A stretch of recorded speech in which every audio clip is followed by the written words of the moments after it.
Welcome to X and Z Horror Movie Reviews. I'm X with your Gen X perspective.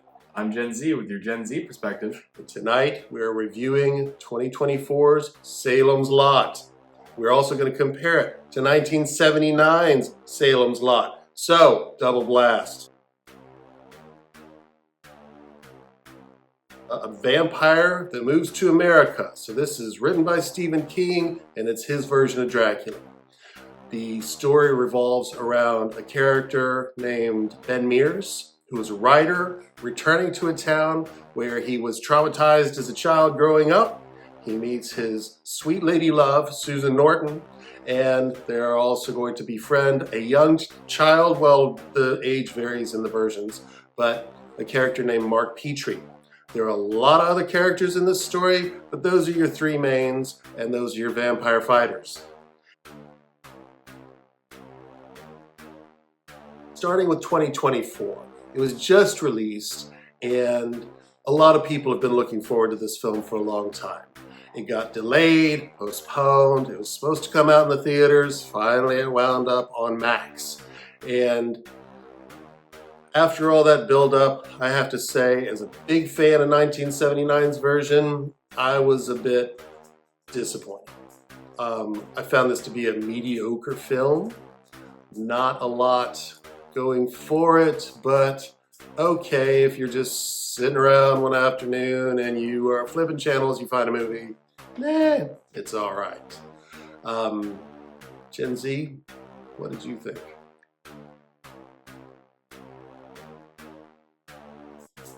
I thought this movie sucked so bad, so unbelievably bad. I think that this movie is just a part of the terrible 20s, just bad horror movies all around in 2020s, and there's nothing special about this film. Every part of it is very shallow, in my opinion. And there we have it. Sorry. Okay. Really Well, honest. that's the Gen Z perspective. As you can tell, we're not getting paid. Not yet. All right. Right. You'll know when we are, because we'll be like, this movie was great. Okay. So, dig in with what you didn't like about the movie. I'm going to start with the vampires. The vampires were they were too human. Not very monstrous, and not evil enough. Really, the evil part is my big gripe. They're just very shallow. Like, they didn't strike a chord in any way. They're not scary, and they don't play as big a role as you would hope. It's really focused on the characters, which is not what you watch the movie for. It's about the vampires, for Pete's sake. That's a good point. I agree with you that there was no menace in this film. There was nothing scary. I think that there was some amount of jump scares and mostly just uninspired makeup and special effects. I would say that the main vampire that we've all come to see is a character known as Kurt Barlow, and that's the one made famous and iconic with the 1979's Salem's Lot, which they modeled after Nosferatu, and that guy was pretty scary. Not bad. Not I bad. agree. Yeah, this guy, the new 2024, looks like Voldemort from Harry Potter. doesn't look Voldemort. Doesn't look too far He apart. looks like Marilyn Manson shaved his head and put some teeth in, I'm like, yeah, maybe not so great. But most of all, he's just not scary. Alexander Ward plays Kurt Barlow, and Richard Straker is played by Pelu Asbach, and he does a odd That's a character portrayal in this one. creepy, and then Yeah. there's another term in a certain way. He had big shoes to fill because James Mason played 1979's, but this guy, he plays more of a creeper than a vampire keeper, and it shows. So these characters, which are intended to be the menace of the film, they're going to come and make everybody vampires, fell flat. Let's move on to the rest of the performances. So we have Gary Dauberman is the director, and Lewis Pullman plays Ben Mears in this version. Mackenzie Lee plays Susan Norton, and then Jordan Preston Carter plays Mark Petrie. There are other notable actors in this film. They all play part of the ensemble. Alfre Woodard is in the movie. Bill Camp is in the movie. These are great actors that just weren't given much to work with. I'm going to jump right into the character of Mark Petrie, because that character does most of the heavy lifting in the film as far as pushing the plot forward, directing where the film is going to go next, and supplying the overall theme to the movie. In this version, he's 9 or 10 years old, and he is what we call a Mary Sue character, meaning he always wins, no matter what. Not great for this part. The writing didn't give the actor much to work with. To his credit, the young man that plays that role did a good job with what he had, but there's only so much you can do. Lewis Pullman does an okay job of playing kind of the wistful Ben Mears. Mackenzie Lee does what she can, playing the refreshing and somewhat perky Susan Norton, I guess. And the rest of the characters kind of stumble through this thing, throw out some dialogue, and essentially Gary Dauberman, who is a writer, by the way, he's got a lot of writing credits. I think in this film, he hasn't directed much, and I think he swung for the fences with this. I think this was supposed to be a resume builder, and he focuses, you'll see, time after time, trying to get the shot. And it's more of a collection of the shots than it is a cohesive story. What did you think about the characters? Did anything stand out to you? I liked the term you used, and that term being flat. The characters here are very flat. There's not a lot they do to make you care about them, and they try to immerse you into the world and the story, but nothing works, and it's just lackluster. I think that's a perfect description. One of the other things that I found to be lackluster was the delivery of the vampire lore. Again, we're here for the vampires. It's a vampire movie, so if your vampires aren't great and there's no mystique surrounding the vampire lore, there's not a whole lot of reason to get excited about the story. However, what we get is a lot of info dumps, and then some creative takes on vampire lore. So there's going to be some things you see in this movie you haven't seen in other movies. I'm not aware, for instance, that a rabies shot in the neck will cure vampirism. A little hydrogen peroxide on the wound also after you've been bit. To prevent infection. Right. Also, vampires no longer need coffins. We have car trunks. This is the 70s, yeah. So, questionable choices have been made. Very questionable. Yeah. Extremely. Actually, I the car trunks. I'll get to that later. There's tons of fluff out there, and this definitely is part of that collection. A couple other things before we wind our way to 1979. The setting is in the 70s, and I'm thinking that, Gary Dauberman might have taken a note from the 2004 version and just updated the whole thing to a modern day telling, because they don't make the 70s the 70s. There's no 70s vibe. They try to match some of the cars. Some of the wardrobe choices look like modern day. The sets look like sets. It's not great. I'm gonna say one more gripe that I have, and then we'll jump into the conclusion of the film, which I think you'd like to address. So, The special effects in this movie were really not good. Vampires' eyes look like LED lights. That's a good way to describe them. They do. I'm pretty sure that they are. Yeah, no, okay. Honestly, okay. Okay, all right. And that takes a lot of the scary away. Also, the crosses, any cross, be it something you got from the church or made out of tongue depressors. Or toothpicks or what have you. Anything. Toothpicks would be a little tiny cross. Well, yeah, but it's just a cross. Popsicle sticks, sticks. That's what they use. Man, these things are not effective when they just all of a sudden glow like a light stick in the night. And they don't always work. Like you can have one that flares to life, right? And then it goes out, and that's a bad moment. You know, I think we can all agree on that. I think we first see it in the iconic window scene. I'm not going to give too much more away about that because it doesn't have a lot to offer in the first place. We don't need to take away from it, but it's not great. It's not scary. Did not serve justice to the original scene in 1979. It just didn't. All right, wrap us up with your take on the conclusion of this film. The conclusion takes place at a drive-in, which is a new addition to Salem's Lot, never seen before, neither in the 2004 or 1979 version.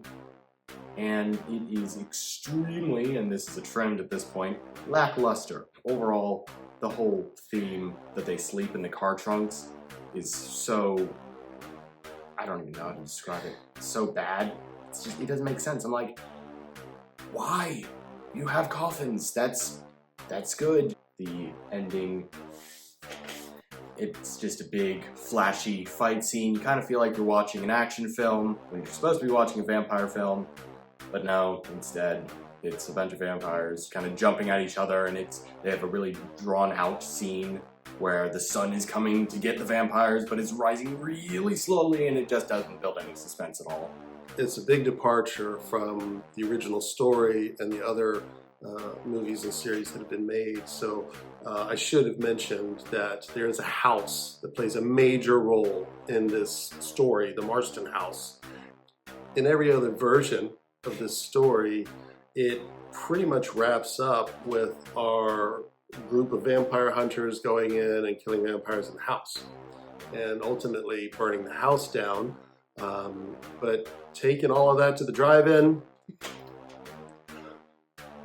swing and a miss. 2024, I'm gonna have to give that one a Salem's Knot.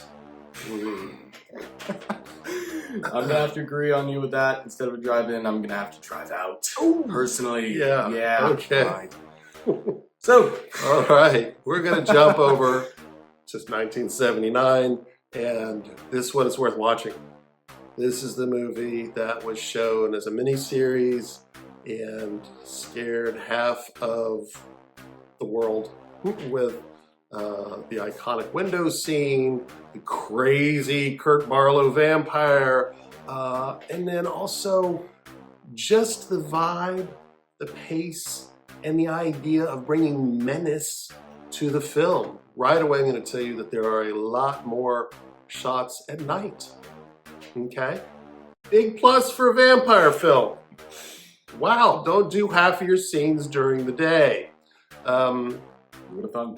Also, I'm just going to jump right in with the fact that Tobe Hooper directed the 1979 series. And it shows, you know, he was coming off of Texas Chainsaw Massacre. And yeah, you're getting some of that Tobe Hooper goodness in this movie. The actors are, I think, more suited for the roles. David Soul plays Ben Mears. Bonnie Bedelia plays Susan Norton. It was a much better cast, in my opinion, and James Mason playing Richard Straker was much better. Plus, you have other really well-known actors at the time playing roles in this movie. And you have some really great actors playing other roles as well. You've got Fred Willard, you've got Jeffrey Lewis, you've got George Zundra, and a host of others. And they all do a much better, much scarier job. What did you think about this movie?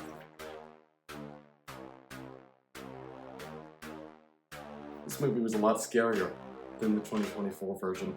I thought the characters were a lot more appealing, had a lot more emotion, especially Mark Petrie in this version. A lot more character with him. And the vampires, I just want to touch on them again, did a much better job, especially for the time, it's 1979. The special effects here are actually quite good. They do have glowing eyes, but it's a lot scarier. It's a reflection. Right. Yeah, it's right. not so much. Not so much. Not an LED. No LED. No LED, but it's a lot more carefully put together. Artistically and tastefully, yes. One might say. Yes, and Barlow is not is not a human alien from Alien Romulus. If you've seen that movie, you know what I mean. And it's a lot scarier.